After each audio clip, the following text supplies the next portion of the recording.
Phoenix newcomer Calvin Abueva will treat his first meeting with former Team Alaska as an ordinary game when the two unbeaten teams square off for the solo lead tonight in the PBA Governor's Cup at the smart Araneta Coliseum.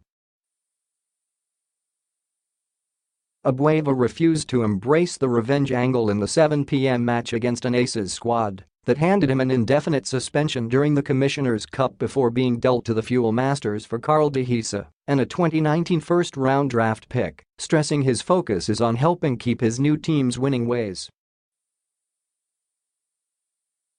"We need to end the month on a high note so we can get an early advantage," said Abueva, whose team enters the middle of a stretch of 3 consecutive playdates which ends on Friday against struggling TNT Catropa.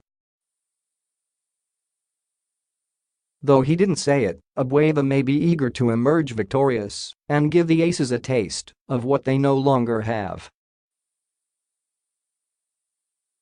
Abueva has impressed under his new team after wins over Columbian Dip and Northport to begin the season-ending conference, averaging 12.0 points, 9.5 rebounds, 4.5 assists, 1.5 steals and 2.0 blocks. Also credited for Phoenix's hot start is import Eugene Phelps, who has posted 40.0 points and 16.0 rebounds in the first 2 games, highlighted by his third career 50-point game against Columbian last August.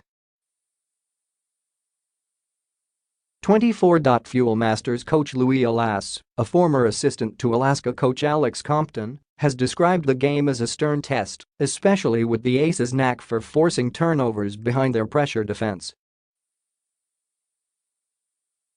"It will be a real test for us because our problem against Alaska in the last 2 conferences is how to minimize our turnovers," Alas said.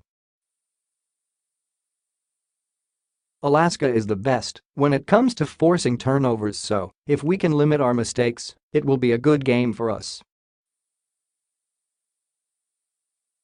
Meanwhile, NLEX looks to bounce back under returning import Aaron Fuller when it battles winless Columbian at 4:30 p.m.